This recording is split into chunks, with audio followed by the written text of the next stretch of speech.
The Galactic Council chamber fell silent as Ambassador David Clark stood before the assembled delegates. Representatives from 100 worlds watched him with varying degrees of curiosity, skepticism, and in some cases, outright disbelief. Princess Velora of the Crystalline Throne leaned forward, her translucent features catching the light in ways that would have been beautiful if not for her expression of pure incredulity. She had been arguing with the human ambassador for the better part of an hour, and her patience had worn thin. "You expect us to believe this nonsense?" she demanded, her voice echoing through the chamber. "Every civilized species in this galaxy has a breeding season. Every single one. The Korthan mate during the twin moons. The Velex require the pollen storms. Even the savage Grundar need the heat of summer. But humans? You claim your kind can reproduce at any time of year?" David suppressed a sigh. This was not how he had expected his presentation on human biology to go. He had simply been explaining the basics of human reproduction as part of the standard cultural exchange protocol. Somehow, it had devolved into an argument about the fundamental nature of biology itself. "Princess Velora, I assure you that humans possess no breeding season.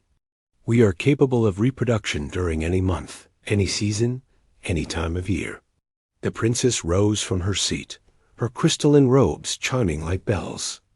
"Impossible. Such a trait would be evolutionarily disastrous.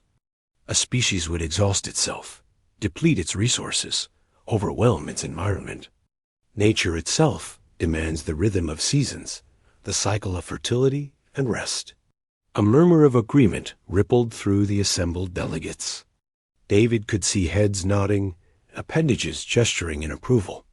The princess had struck a chord with the galactic community. To them, his claim seemed to violate the natural order itself. "Princess, Earth's evolutionary path differs from most worlds represented here. Our planet has diverse climates, varied ecosystems.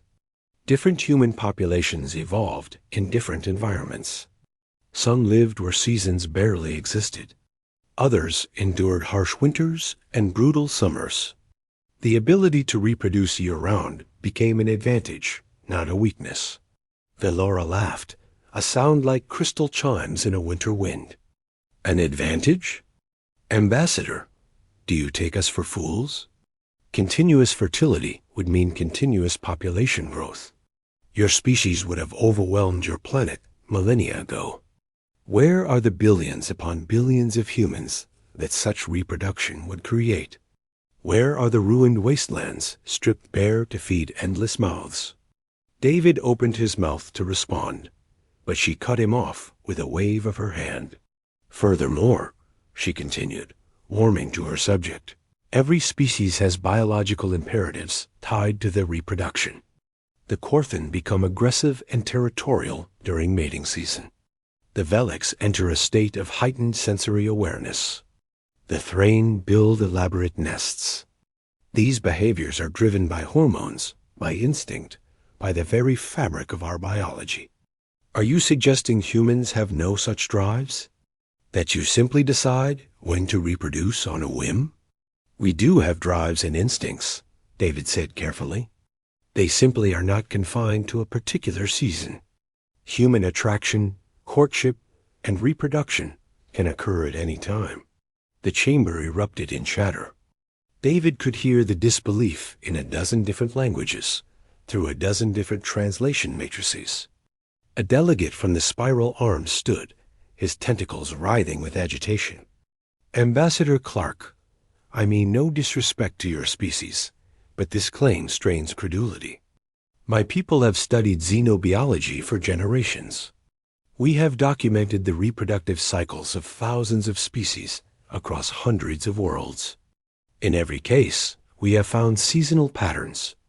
Even species from tidally locked worlds where one side faces eternal day and the other eternal night still follow cycles based on orbital mechanics or other celestial rhythms." David pulled up a holographic display. "If I may present evidence, these are human birth rate statistics from various regions of Earth across multiple centuries. The data flickered in the air above the assembly. Charts and graphs showed births distributed relatively evenly throughout the year, with minor variations based on cultural factors rather than biological imperatives. Princess Velora studied the data with narrowed eyes. This proves nothing. These could be fabricated. Or perhaps humans have simply lost touch with their natural cycles due to artificial environments and technology. Many species show disrupted patterns when removed from their native habitats. The data spans periods long before humans developed advanced technology, David countered. Historical records from ancient civilizations show the same patterns. Then your record-keeping is flawed, Velora shot back. Or your historians have made errors in translation or interpretation.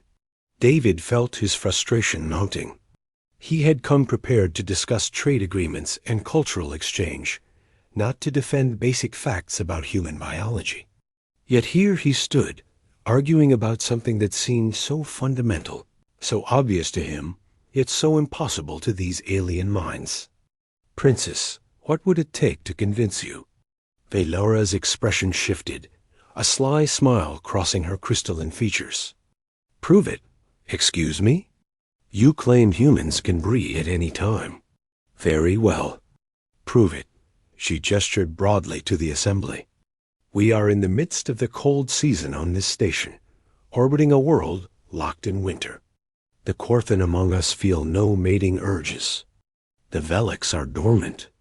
Even I, whose people have a longer season than most, feel nothing of the breeding instinct. But you claim humans are different. So prove your claim, Ambassador. David felt his face flush. Princess, I don't think you understand what you're asking. I understand perfectly. You make an extraordinary claim. I demand extraordinary evidence. If humans truly can mate at any time, then presumably you could do so now, in the dead of winter, far from your homeworld, with no seasonal triggers whatsoever. She paused, her smile widening. Unless, of course, you were lying. The chamber fell deathly silent. Every eye, stalk, sensor, and visual organ focused on David. He could feel the weight of their attention, the challenge hanging in the air. This is highly inappropriate, David said, keeping his voice level. Human reproduction is a private matter. We don't perform it on demand for entertainment or scientific verification. How convenient, Velora said. You make claims you cannot or will not prove. Perhaps because they are false. David's mind raced. This had gone far beyond a simple disagreement about biology. The princess had made it a matter of honor, of truth. If he backed down now, everything he said would be suspect. The entire human delegation's credibility would be questioned. I don't need to prove anything in the manner you suggest, he said firmly. However, I can offer alternative evidence. Human fertility clinics operate year-round. Human births occur in every month. Human couples form pair bonds and conceive children without regard to season or cycle. Words, Velora dismissed. The data that could be manipulated.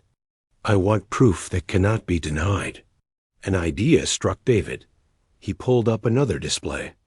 Very well. I propose a compromise. The human delegation includes medical personnel. I volunteer to undergo a full biological scan by neutral parties, representatives from multiple species.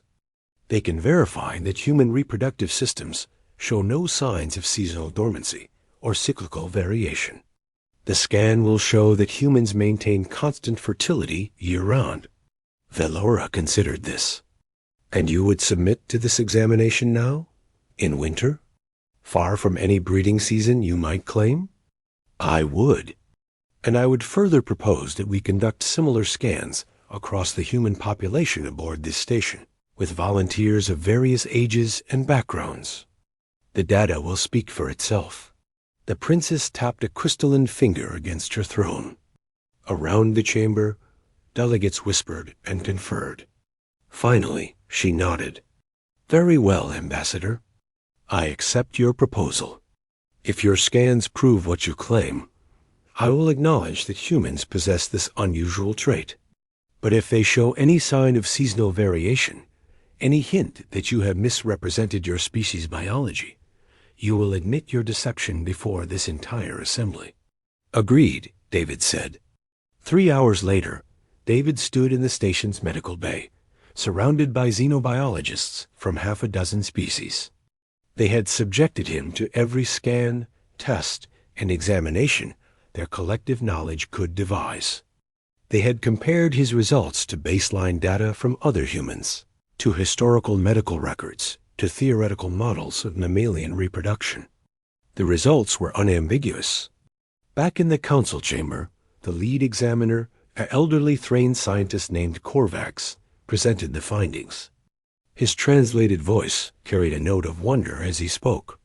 The human reproductive system shows no signs of seasonal dormancy. Hormone levels remain within fertile ranges regardless of time of year. Gamete production continues unabated. There are no biological triggers tied to photoperiod, temperature, or celestial cycles." He paused. In short, Princess Valora, the human ambassador, spoke the truth. Humans can indeed reproduce at any time of year. The chamber erupted in excited chatter. Delegates leaned toward each other, gesturing wildly, voices rising in a cacophony of amazement and disbelief.